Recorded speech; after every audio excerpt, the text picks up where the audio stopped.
All right. So we'll get started here this morning time. And, I'll just, we got an hour together ish around that time. And, in our new reality of what we're doing right now, this is how we do it, So I'll shake hands with all of you, in a good way. Tanse gumagante Scribe ntsigasan kinaseo sipi uchinia. How kunabi togahe amani amachiabi ogowakpa gichatai hibi. So as you know, as you can see, my name's Scribe. I'm originally I'm Cree and I'm Nakota, and the Cree side of my family lineage comes from northern Manitoba, in a place called Norway House Cree Nation and Nelson House Cree Nation. I'm also Nakota from the Carry the Kettle here in Treaty 4, in beautiful Treaty 4. It was really nice to come down to the valley. Got a lot of relatives in the area, and really nice to come back to Fort Qu'Appelle, and I for those of you that don't, we've gotten the back, virus, one night stay at the Squire. So I'm very happy and glad that Sarah Longman, put me up in that Squire room, and allowed me to build my immune system to the point that I'm no longer going to be affected by the coronavirus. So I'm thankful for that. But I'm also happy to be here. Any opportunity, any chance that I get a time to speak to educators and difference makers and change makers, it is an opportunity and a responsibility to help our children. And that's something that I've dedicated my life to and my career in terms of what I'm doing for our people and my capacity in the best way that I know how. And part of this journey and part of this work brought me to places and spaces like this. And for me, it's even more special to come here into Fort Qu'Appelle. I heard stories of many stories that about this valley, about this area, about this Treaty 4 land and territory, and especially in this area, Fort Qu'Appelle. In Fort Qu'Appelle, we used to visit here all the time. My grandmother, and our relatives would come here and visit. Her sister-in-law, Sarah Ryder, that was her brother Jim Ryder's partner, and we used to visit here all the time. Her father lived here in the fort, and she worked for many years at the Indian Hospital. And her sister was one of the first nurses, Indian nurses in Canada. Rosabelle Gordon was her name, and she was here in this space and working in these places. And it's always like a homecoming to come back to Treaty 4 and especially to Fort Qu'Appelle. And I'm happy to come here and share some knowledge with you. And I hope that we get something from here and we move forward. And there's a lot of familiar faces in terms of the educators that are tuning in. And, I greet you all, and I'm thankful to have this chance. So what I'm going to do, is I am going to create an online experience like you've never had in the history of your life. This is going to be the greatest keynote. You're gonna say, I'm never want to go to a live show ever again because the online one is the best that I had. No, I'm just kidding. But this is I'm gonna share some story. I'm gonna share some perspectives and some words of encouragement as we move forward this very unique year in education. So I'm gonna start with truth. Okay. Now I see the little chat boxes coming up. The little people are like, okay, we can hear you now. So those people that can't hear, you guys are just out of luck. You got to hire a deadly IT person. And it just so happens that FHQTC has a IT person that can come out and support that and do that work. And he's just a phone call away. His phone number is, no, just kidding. Okay, so we'll start. So I want to start with truth. So the first thing that's important for all of us as educators, important for all of us working in the field of education, is to acknowledge truth. Number one thing that we need to come to understand and we need to believe and need to know and really grasp is, who were schools built for? What was the purpose and intention of these schools in which we live, breathe, work, operate? And why were they built the way that they're built? And why do we use the system that's in place right now? So a really, I guess, famous and profound speaker on a topic of education, his name was Sir Ken Robinson. He just recently passed away, not too long ago, a few days ago.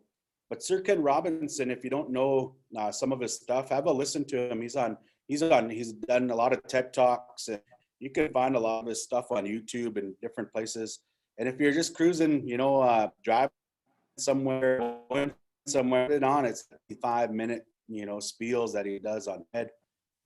But what he said was, the education system that we use right now is outdated. It's not relevant to our reality right now.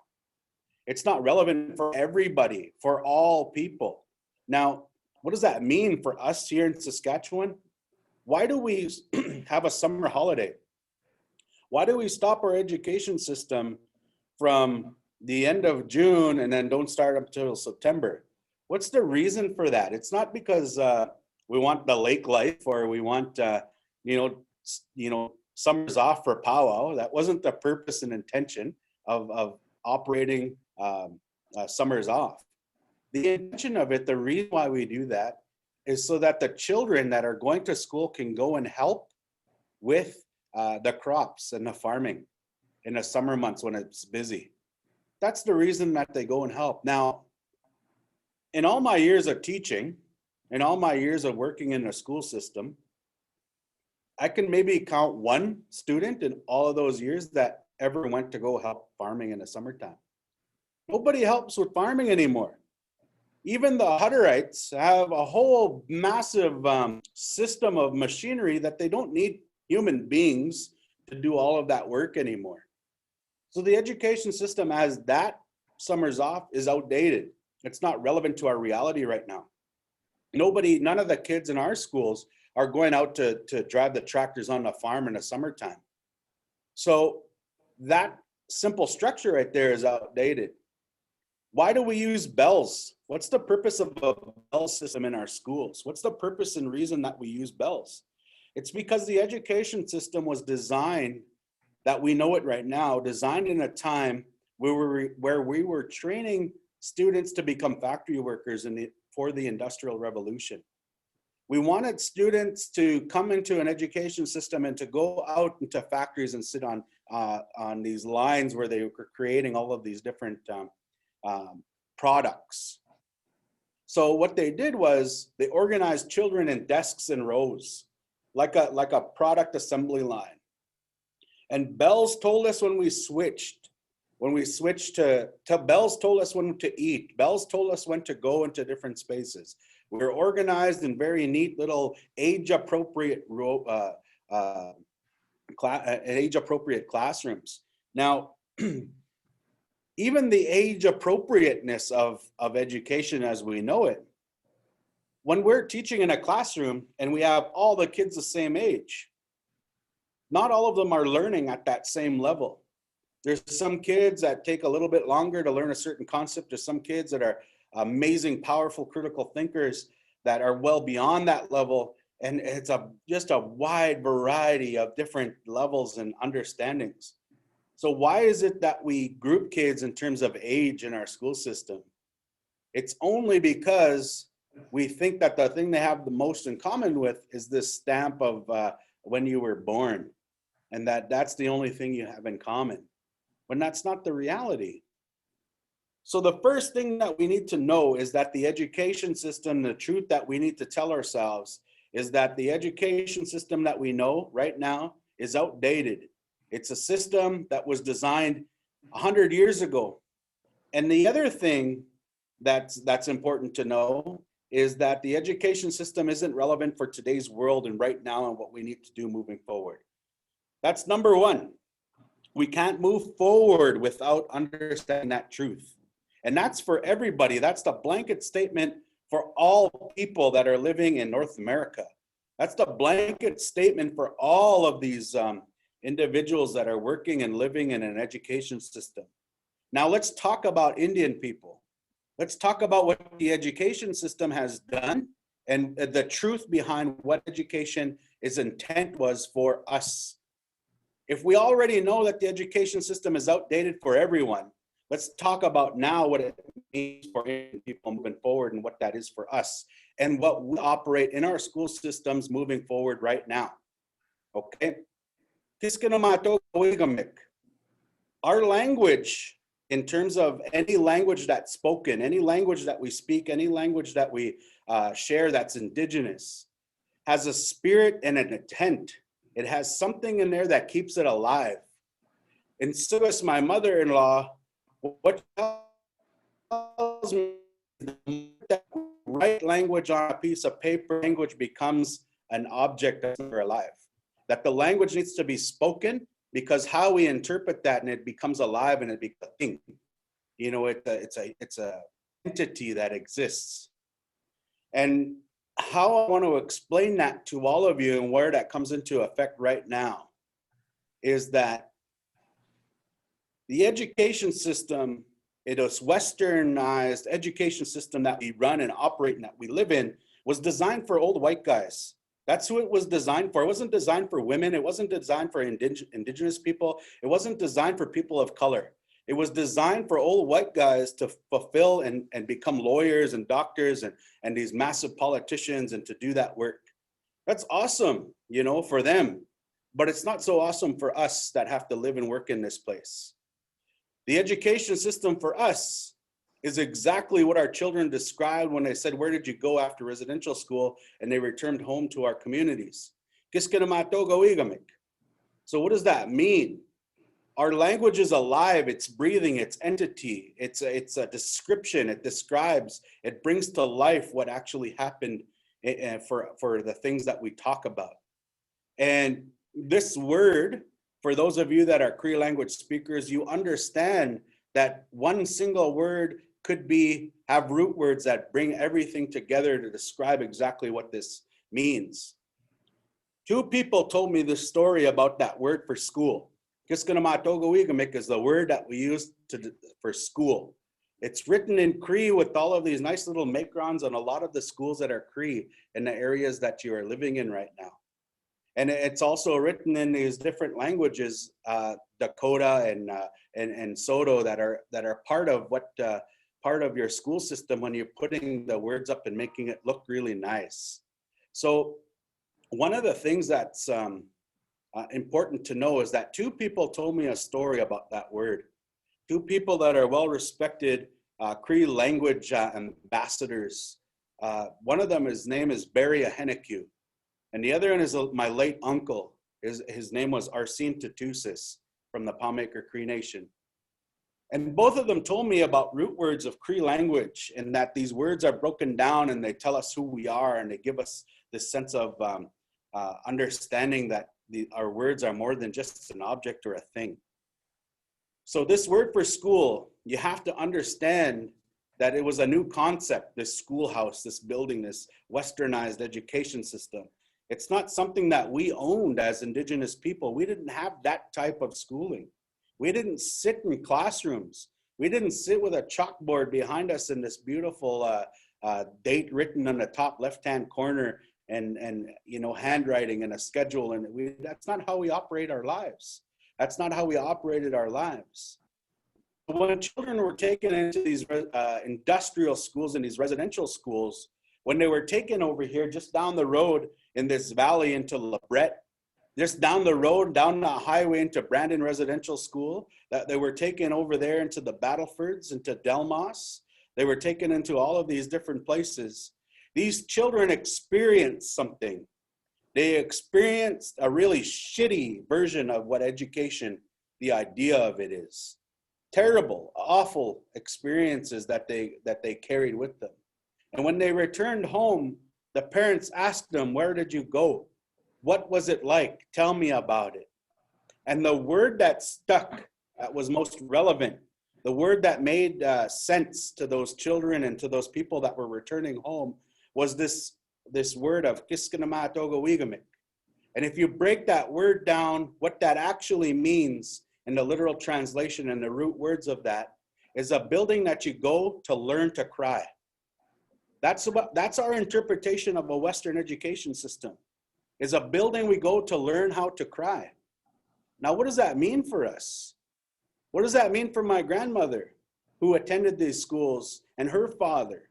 What does that mean for my mushum and his brothers and his sisters who attended these schools? It means that every night when they were going to bed away from their families and away from their loved ones, and the kindness and love and generosity that we are told to uphold in our children, that they cried themselves to sleep every single night. And when they were abused physically, mentally, emotionally, levels of holistic body, when they were abused on those, they would cry. So they went to these places to learn how to do that. That is the truth of what education is, a westernized education system. And the reason why it was like that, the reason they described it like that, is because education was the tool to kill Indians. That's how they wanted to hurt us. That's how they wanted to assimilate us into the body politic of what a Canadian looks like and acts like and thinks like. Munia Mamtenechigan is the purpose and intent of what they wanted for us. They wanted us to think like a Munias. They wanted us to think like a Wasichu. They wanted us to think like a non-Indian. They wanted us to dress up in suits and ties, and they wanted us to sit there, and they wanted us to look like that. They wanted us to do that because they needed us to disappear. They needed us to disappear. I need to say that 2 times. Because they didn't want us on this land and this territory for the single purpose because they needed our land and territory. And we were a problem in that sense. So they used a powerful tool to try and accomplish that and try and create that. And the tool that they used was this idea of education. That's the truth of what Western education is. That's the truth.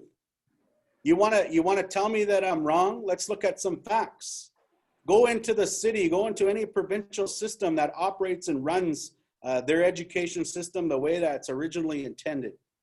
Look at them and ask them, who is graduating from these schools with a regular grade 12, not a modified grade 12, not something to make and check the box that they're passing Indians and to pass those things. They fail us in there. And they fail us in those education systems because it's not designed for us. The system always reports back. It always filters back to its intention. So the foundation of that system, if it's built for our destruction, it's always going to move that way. And the only way that we can be successful in those spaces is if we compromise and we conform. The only way that we're successful in there is if I can sit in the front of the classroom and I can check my Indigenous jacket at the door and I can sit there and be non-Indigenous in that classroom. Because that's what the system is built. That's how the system is built. So that's the truth. That's my understanding of it. And I've taught every grade from grade 2 to grade 12. I've been a special ed teacher, a behavior modification teacher. I've been an acting principal. I've been a principal. I've also taught overseas in an international education system. I've taught in the provincial system, and I've taught at band schools. And that's my understanding of what that means, is that it's not built for us. So that's the second one. And that's important because I've heard over and over again how better town schools are than the res schools. I've heard that. I'm going to send my kids to town because the education that they get there is better. The education that they don't get there, I mean, it's only better if you're copying that system. If your intention is to mirror and copy the provincial system that's designed to kill our people, then you're always going to come second. 100%. You're always going to come second because they've been doing that education system for 200 years. They've perfected it. They're deadly at it. And if you're okay with sending your kids there into those spaces and places, then send them there. But our goals as schools and as education systems in our own, as Indigenous people, our goals isn't to copy that. That shouldn't be your goal. Because if you copy and mirror an education system designed to kill us, we're doing a disservice to our children. So we have to think differently about education. We have to think and understand that that's the truth of there, that that's the truth. So how do we move forward now? How do we move from that space and move forward in education to understand how we do this properly? Now, my goal and my thought process and my journey in education is I had to come to this reality. I didn't carry this reality with me. I was ignorant to a lot of these things. Well, I was raised to be an Indian, you know, in my home, and I'm proud of my Nakota heritage. I'm proud of my Cree heritage. I'm proud of who I am.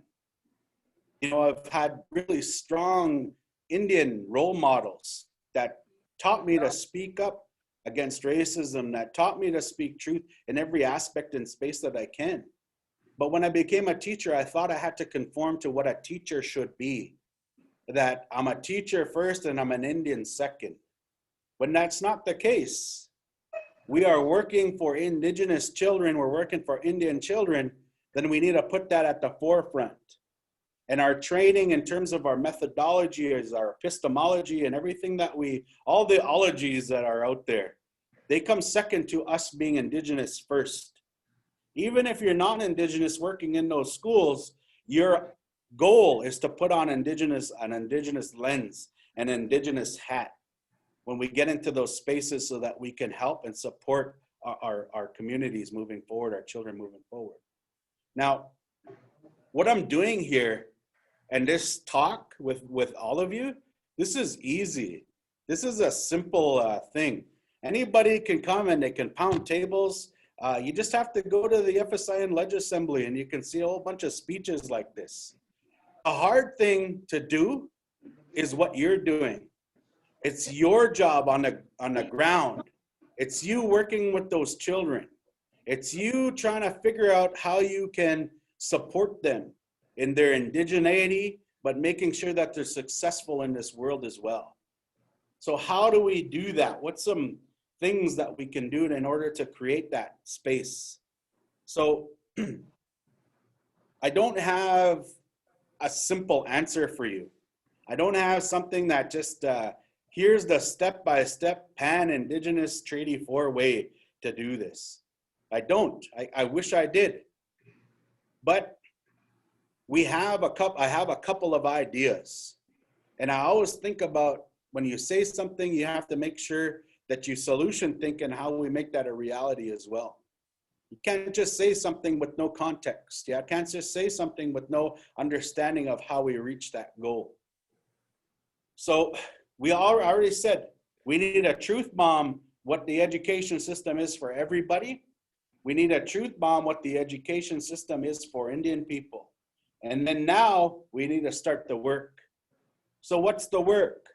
Object and rule number one. Here's step number one. This is the step for all of us to that we start with when we're trying to figure out how we move forward in this decolonial way of doing things. So number one is we need, so how do I put this? We need to allow our children to be more Indian than we had going to school. That's our only goal. If we're going to say that we're going to completely 100% decolonize our education system, you're lying to yourself. You know that's not possible right now. We live in this world, this modern world. We're on these MacBooks and these computers. You're listening to this speech virtually online. So how do we actually think differently. We need to allow our children to be more indigenous than we had growing up in our schools. We need to give them that understanding, that those opportunities to connect to their indigeneity. Now, why I say this is because that was damaged. You imagine our identity as indigenous people as this circle, this beautiful, round, solid structure, you know, that was unbreakable, that understood what it meant when we said Nitsigasan, you know, and what that means for Cree language people when they introduce themselves. That's what they say. They say Chris Nitsigasan. And what does that actually mean? You know, what is that word? What is the root word of that? The root word of that, if you don't know, is your belly button. So Nitsigasan doesn't mean my name is. Nitsigasan, the root word is I'm connected and I belong on this earth because a mother brought me here. She fed me through this umbilical cord, and it connects me to this other world of my ancestors. That I exist here because a mother brought me here. That's more power than saying my name is, but that's the root word of that. When I was a little kid, these people we'd visit, because I was kind of a little bit hyper. I'd be digging around, I'd be looking through all kinds of things. And these old people would say, and these aunties and whoever it was, they'd be say he's looking for his belly button. And shit, I used to think that was the craziest thing. Like, what the hell does that mean? Looking for your belly button. What does that mean? And it wasn't until my son was born and my grandmother pulled me aside and told me that there are rules around our children's belly buttons. What that means is that's our children's identity. So when we have this hoop, this very sacred hoop of life, this circle of life, and I'm sounding like Lion King now, but you know, like this sacred, you know, really sounding really sacred now, holy too much. Anyways, we have this circle that exists within our lives. And that first part of our lives, that connection to our ancestors, exists when our soft spot is in our head. And that doesn't disappear until about age 7. In that time frame, we're to be kind and generous. We're to show children a good work ethic. We're to show them how beautiful life is. We're to sing to them. We're to push them in a Indian swing and sing songs to them. We're to put their cradle board up so they can witness how beautiful the love is that we share with one another. And they're supposed to see that in all that time. But what happened was children were taken. They were taken from that. And at the age of 5 or at the age of 6, when they were supposed to be seeing this beautiful life and these beautiful things, they were taken into these buildings where they learned to cry. And the hoop started to get disrupted at the start of life. And then the disruption started to happen all the way through. And in this solid hoop that exists in our lives, and I'm talking about what our education system is for Indian people, that started to get disrupted. It started to get dismantled, and there were gaps that started to exist. Gaps in our own education system. And we created another alternative one where we tried to fill our void. We try to fill those voids with different things. So we connect. When we connect to something that makes us feel good right now. You know, in the States, they make this joke in powwows.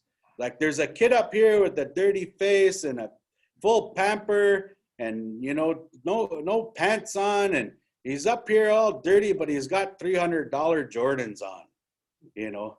Why is that? That's a reality. We buy our children these things, or sometimes we'll go and we'll spend all of our money on a PS4 for our kids, and we see that with them. Why do we do that? Because it fills our void right now in our connection to our indigenous understanding and our identity. We're trying to fill that, make us something that makes us feel good right now, and then it disappears. But we had that all the time with our teachings, with our songs, with our identity and our culture. We had that. So the school system started to, the industrial school, residential school, boarding school, started to create these gaps. and started to disrupt our own circle, our own hoop. And it left these blank spots. And in those blank spots, our children try to fill that void somehow. They try to get in there and they do it: alcoholism, bad relationships, drug abuse, gangs, something that makes them feel connected right now. But they're superficial and they disappear. They're not long. It's not a long-standing piece. What's long-standing is the stories of our ancestors.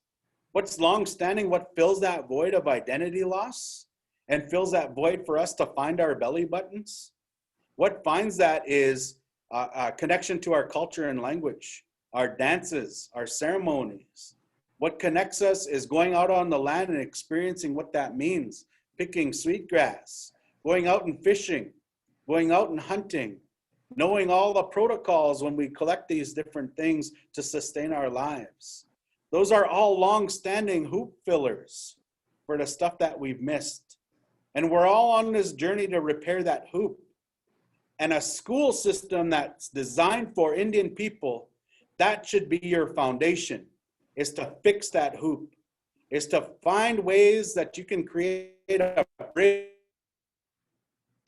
from the circle we're on right now, that we connect we build a bridge to our original hoop that happened before colonization. And that doesn't always happen all at once. There's not one like transporter. This isn't Star Trek. You're not moving into this, decolonial Chris Scribe elevator. You disappear and all of a sudden you're over there. That's not how it works. It takes time to do that. It was 140, 150 years of a colonial education system that created these gaps. So it's going to take that much time to recreate those. So if we have a plan and a vision to allow our education system to be more indigenous than we were, then we're moving towards that. Some places are going to have a lot of ability to create lots of change. Some places don't even have any language speakers left. Some places are still trying to mirror an education system designed to kill us. So we have to truth bomb those, and we have to allow that first step to happen. Allow any of that, even in terms of our leadership of the schools, in terms of our leadership in our classrooms, in terms of the leadership in the janitor's room, in terms of the leadership in the secretaries' phone calls. Are we speaking Indigenous languages on our intercoms? Are we answering the phone in Indigenous language first? When we're interacting in the hallway, are we speaking English mostly? Are we trying our best to incorporate Indigenous languages? Focusing on all of those things will create bridges to connect and reconnect to who we are. That's our goal. That's the intention of it. Step number 2, and this is, we have to, us as teachers and individuals, we have to, we have to think Indian in everything we do. We have to think that way. When we're looking at the curriculum, when we're looking at our year plans, when we're looking at creating and assessing our children, which lens are you using? Because Fontes and Pinnell are not Indians. And the DRAs and the reading levels and those types of things, they weren't designed by Indigenous people. There weren't even Indigenous people in the room, and they never even thought about calling Indigenous people. But that's what we're going to use to assess our children? Think about how we do that as Indigenous people. And if you're not Indigenous, go out and learn, because you're working in an Indigenous community. And it's your job to make sure that you do that. The reason why that's so important is because imagine that you're a German person and you're living here in Fort Qu'Appelle, and you lose your German language, your German culture, your German dance, and your German drinking ability. You lose all of those things. Where can that person go to relearn that? They can go to Germany. It exists there. That's the land for it. That's the traditional territory of German knowledge. They can go there and you should expect to hear language, dance, song, culture. And they can go and connect and reconnect, and they can revitalize that for themselves. I'm Nakota and I'm Cree. If I lose my Nakota language, my Nakota dance, my Nakota culture, my Nakota way of being, and my Nakota good looks, where can I go to relearn that? Nowhere, because this is where it exists in the schools and the nations that you are living in. So if you're not revitalizing those in those spaces and they're gone forever. There's nowhere else you can go.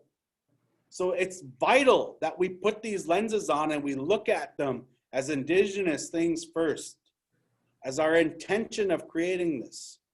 Now it's not an either or, and don't give me the two canoes paddling down this wampum belt story. You ever try and stand in two canoes and try go down a river? Try it. You know, and unless you're like Jean-Claude Van Damme doing the splits down the river, you're gonna fall in the water. There's two canoes for a reason. We stand in ours and they stand in theirs, and we travel down together. We have an opportunity to visit another, and it's necessary and when it's meant to be. But meant to stand in both. You're not meant to stand in those. You're meant to learn and learn from each other. You're meant to not interfere with the way that things go for one another. But we live and we breathe in ours and create what that means for you. And everybody is different. Everybody's different in terms of what you do, in terms of what your nation is. So number 3 to step 3 is know your resources. This is probably the most important lesson of this talk, because you need to know who your resource people are. You need to know who your resources are. Now,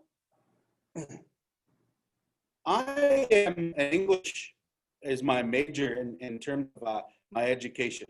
I'm an English teacher. I'm not English.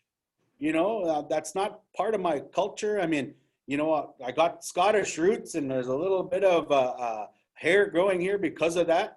But I got Scottish roots because of the fur trade in northern Manitoba. And I'm not even English. So even the Munya side of my life is not English. So, but I'm an English teacher. And I'm damn good at teaching English, even though what I just said isn't good English. But anyways, I'm good at it. How did I become good at that? It's because I went and I studied. I learned the best methodologies. I went out forward and found resources. I took PD. I made sure that I was doing the best that I can and being the best teacher that I can for that subject area. And I made that an effort for all of that. Now, why does that change when we talk about indigenous knowledge? Why is that not as important as going forward? I hear people saying, you know, well, I don't know, there's not enough resource people, and you know, like I don't want to do things wrong and somebody get mad at me. Imagine if I said that, I don't want to teach English because I don't want to do it wrong and someone get mad at me. What would a principal say in that scenario? They're like, what? You're a teacher. That's your job, to go and learn how to do this right. You're a professional, go and do it. The same goes for indigenous knowledge. We have to go and make ourselves find PD, go and talk to elders, go and find these resources and these resource people. They exist in Muscopeding, in Standing Buffalo, Pipixis, and Paipot. There are knowledge keepers within a 5-minute drive of your school. They're sitting there waiting for you to come to them with tobacco, with tea, and sit down and visit. They're waiting for you to ask them, what do you want out of our school when you're gone from this earth? What do you want our children to remember? They are waiting for you to come there. They're sitting there and they have this wealth of knowledge that is just waiting to come out. And they're not about to go and promote that and make a website and put this stuff on Google or on YouTube. That's not how our elders and our knowledge works. There's rules and there's protocols in order to acquire that. And if you go with a good heart and you go with good intentions and for the purpose of serving our children, they'll share it with you. But what's the protocol? people in your school and knowledge people from your community can help. What I found was the EAs are the most valuable resource in connecting to community. They're the ones that are in there. They're the ones that are talking. They're the ones that are listening. They're the ones that are part of that wicked, awesome conversations. Talk to them. Ask them for help. Just because we view them as EAs, they're not lesser than. Our knowledge systems and everybody plays a role in our education system in order to move it forward. So find out the skills of the people that can connect us to these places and do that. So you need to know who they are, know what they are. So sometimes resources for Indigenous knowledge is not a person, but a land and a territory and a place. So we need to find out what those are and who those people are and make that priority number one. How many of us at the beginning of our school years in all of our teaching history and teaching careers, how many of us were asked to go and visit elders? How many of us were told to go and sit down and take tobacco to some of our elders in our community? Usually you bring in guys like me, you know, that come in and speak. Usually, sometimes I've been in these places where they bring in from Texas, pay them 20 G's, $10,000 for some white guy to talk to me about trauma. You know, ridiculous, ridiculous. You want to understand trauma? You want to understand what that means for Indian people? Don't go to some non-Indigenous person that never even spent a day with our people to find out who they are. Guess what? FNUC has the most world-renowned Indian social work program that exists on this planet for Indigenous people. And the alumni from that program could help us better than anybody else. And there's knowledge people that exist already in our communities that can help us find that out. Know who our resource people are. Know where we get them. Those days are gone when we need outsiders telling us what we need. Indigenous people are smart. We have the knowledge base to help and move forward in that. And sometimes that doesn't mean only because they went to university. Sometimes it's elders in our community and knowledge keepers in our community that have that and possess that. So find out who they are. The last step that I want to talk about here is not being afraid to fail. Be innovative. Think differently about how we move and shape our classrooms. COVID-19 flipped this system on its head. But guess what? That's a blessing because the system wasn't working for us and it hasn't worked for us. This gives us an opportunity to be innovative in how we deliver education.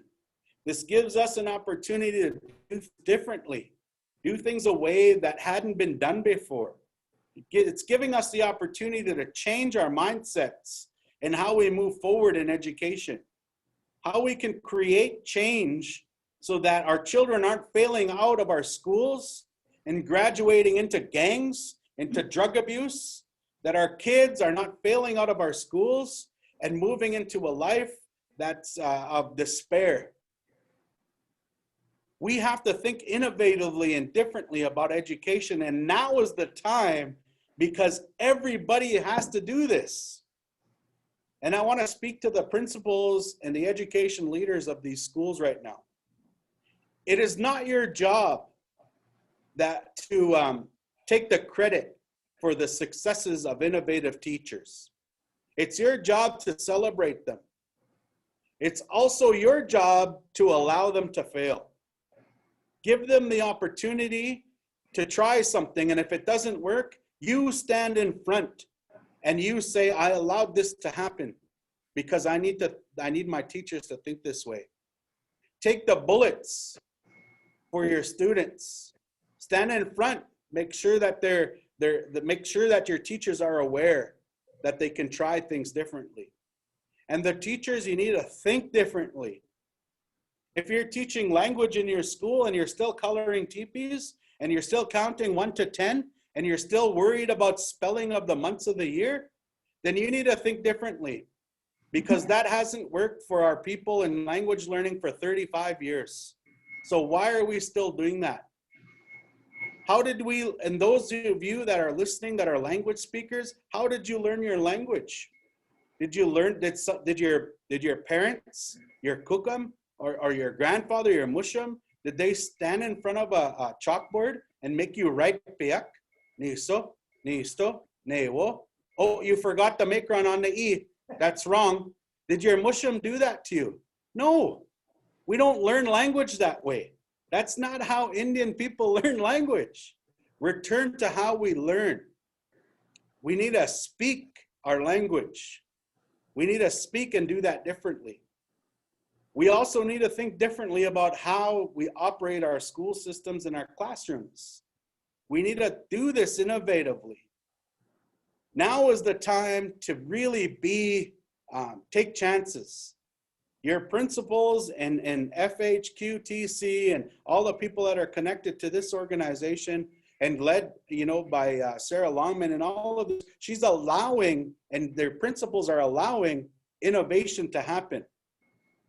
They're encouraging it. They're finding ways to support that. Take advantage of it.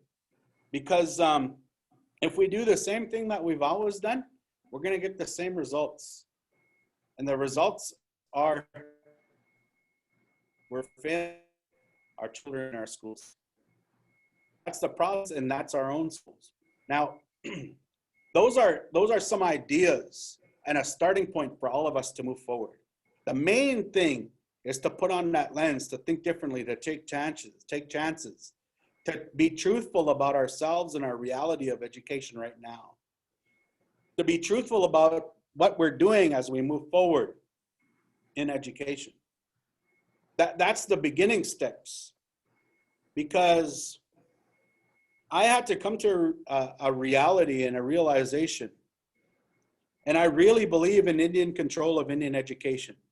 I really believe that Indian people can run our own education system, that we can build it from our own foundation, and we can do that and help our children be more successful, be proud of who they are as Indigenous people, and succeed in this world that we live in.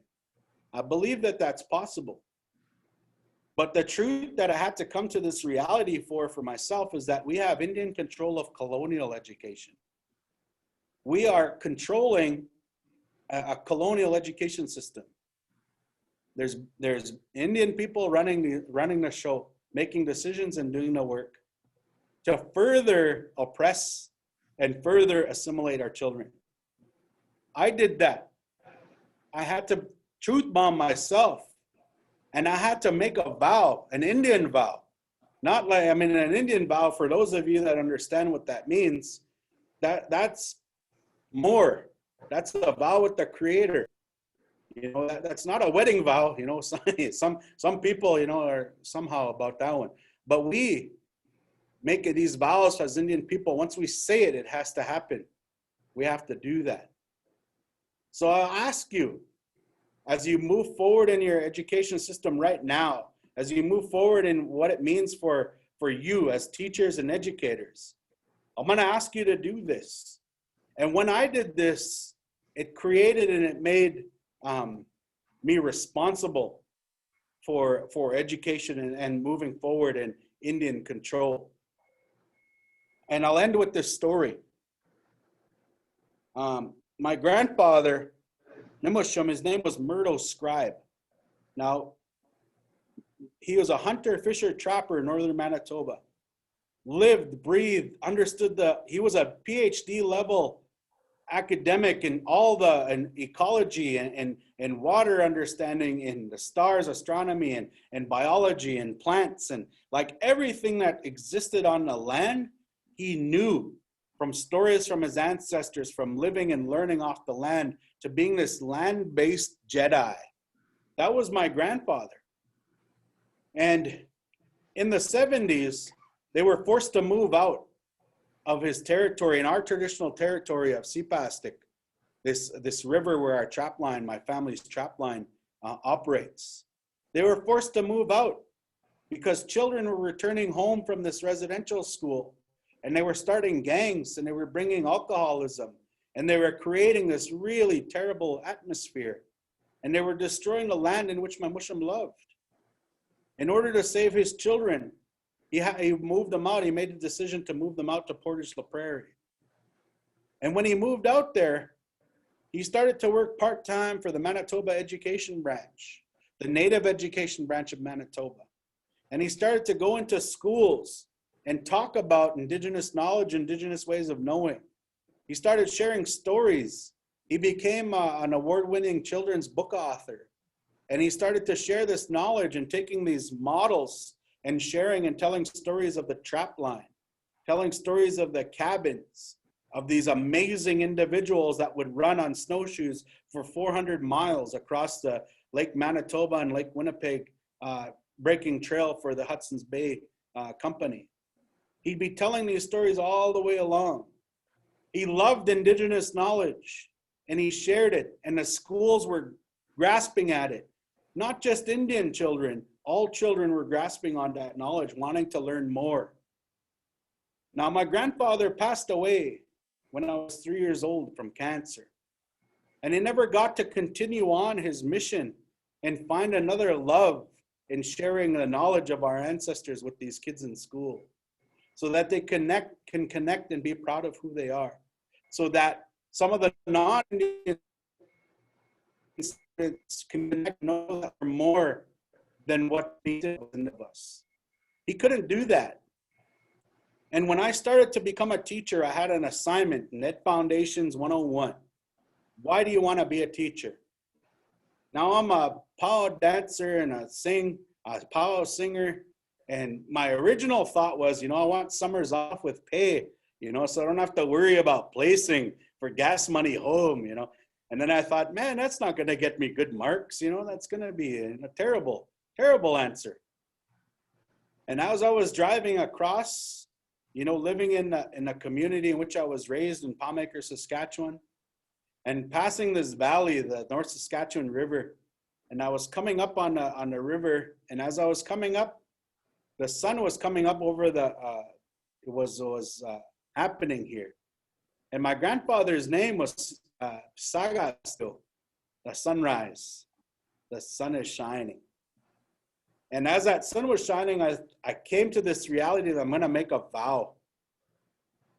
And the vow that I made, and if you don't know right now, I'm an Indian first before anything.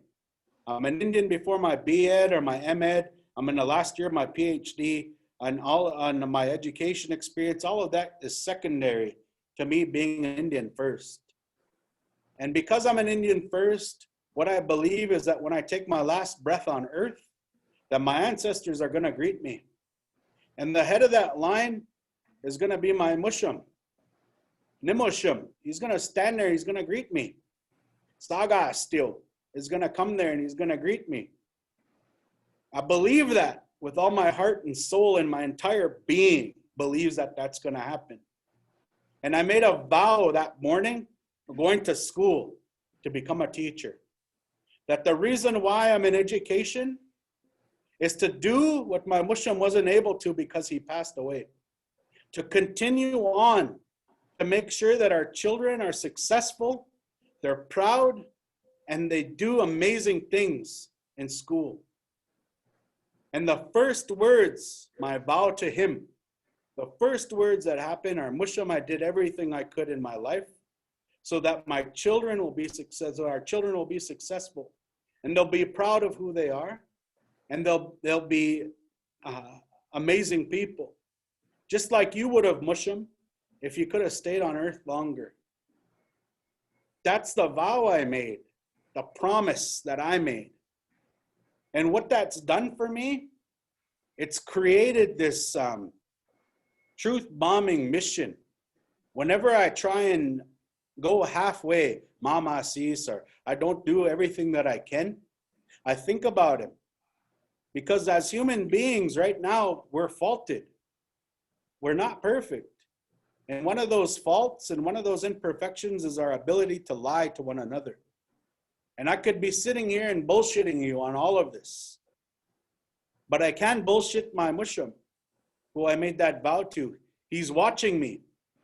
He's watching all the work that I'm doing. And if he sees that I'm not doing it to my full potential, then I can't have that conversation with them. So what I want to gift you is find somebody that you can't bullshit to. Find somebody that you're going to make a vow to have our children be successful, to have them move forward, have them understand that they are proud of who they are as Indian people, and that they're fierce, and they stand up against systemic racism. They stand up for injustice. They stand up for what's right. And you use that in whatever that you do, in whatever capacity that is for you. If you're a classroom teacher, if you're a principal, if you're a special needs teacher, if you're a janitor, if you're a maintenance man, if you're a cook, if you're a secretary, if you're working with our people, find that, make that vow. And what will happen is that we're going to change the reality for our children. We're going to change what's going to happen for them. We're going to restore that original hoop that we had. We're going to restore that, and we're going to make that strong again. That only happens through education. That only happens through what we do in our schools. And that's all of you.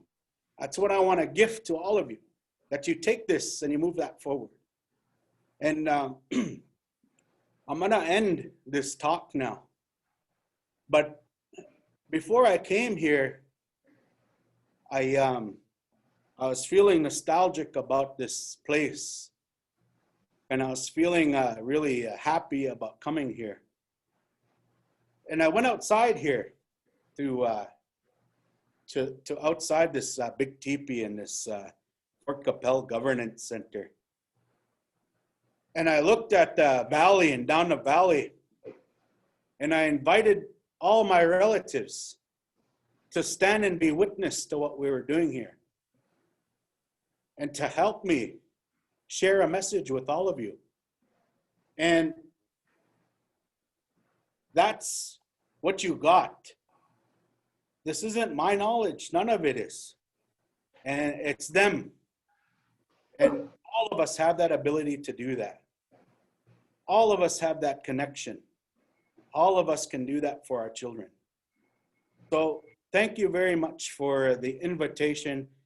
Thank you for tuning in to the Zoom. Hopefully it didn't freeze too much and it was all good. Hi, kinana skumten. Wopala tanka pinamaya. Hi. Do I just end or what? Chris, there's a question in the chat room for you from one of the participants. Questions? Oh my goodness. Now I can't see. I don't have my glasses on, so. Here, I can read it to you. So Brad Belgard is asking, I have a question regarding thinking more Indian. What role does ceremony play in changing the direction of thinking more Indian in a school setting? And how does that look? So there is, okay, so for me, there's always,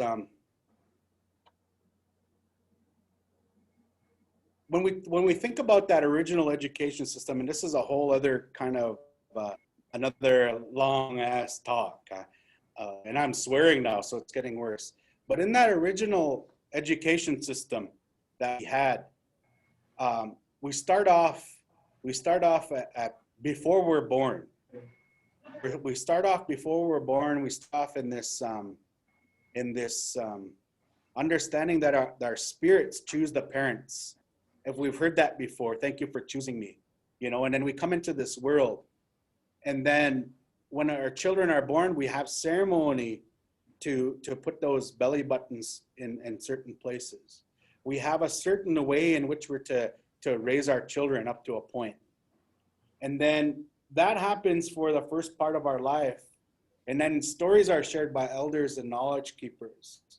And understanding and being participants in ceremony is another part of who they, a part of that hoop that exists. So we need to be connected and be a part of those ceremonies in order to repair that hoop. Now, what it means for us right now, what it means for our lives and our reality is that not everybody follows a traditional ceremonial way of knowing. Not everybody connects to those. But, you know, we need to understand that that's a part of who we are. We need to understand and participate in those, reconnect and try and find those in order to repair that hoop. So one example of that is, what do we do for rites of passage when one of our daughters and one of our girls has their first moon time? How about for the boys when their voices change? There's ceremony that exists within that. Do we talk about that in an education system? Do we talk about what that means for us? In the education system that we've come to know and what they've been a part of in terms of their in terms of residential school, we're taught to be ashamed, to keep that a secret. But that's not a secret. That's a time of celebration.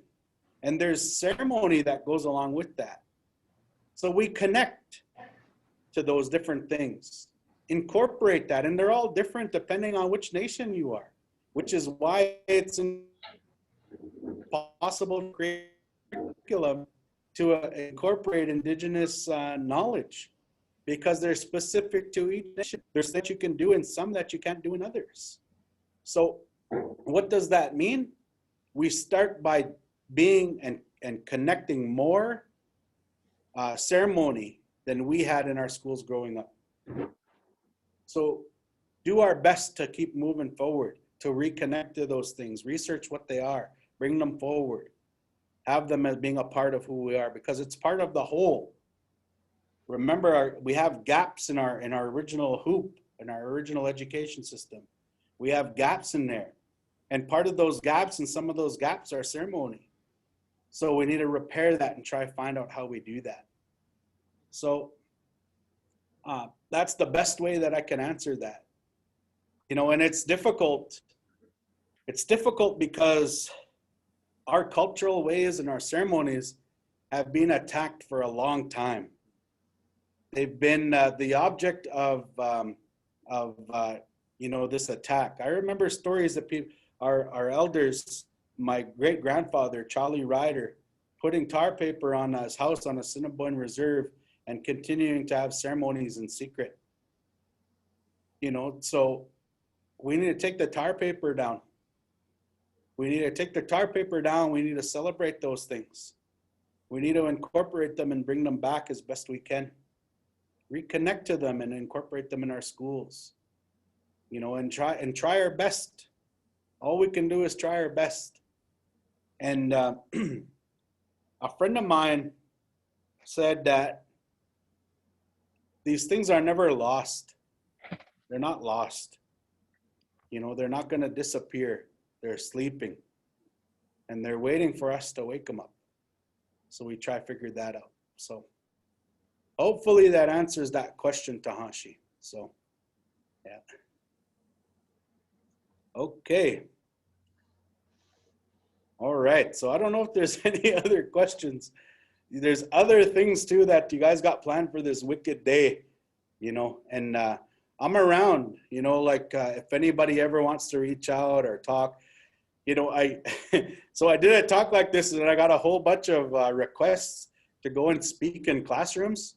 I don't have the time to do that kind of stuff, but there's lots of people that can do a much better job than me on speaking and doing this kind of work. But I appreciate all of you, and thank you for giving me your time this morning for a whole hour and listening, and mostly seeing everybody sitting, you know, on the things. And so hi. Son.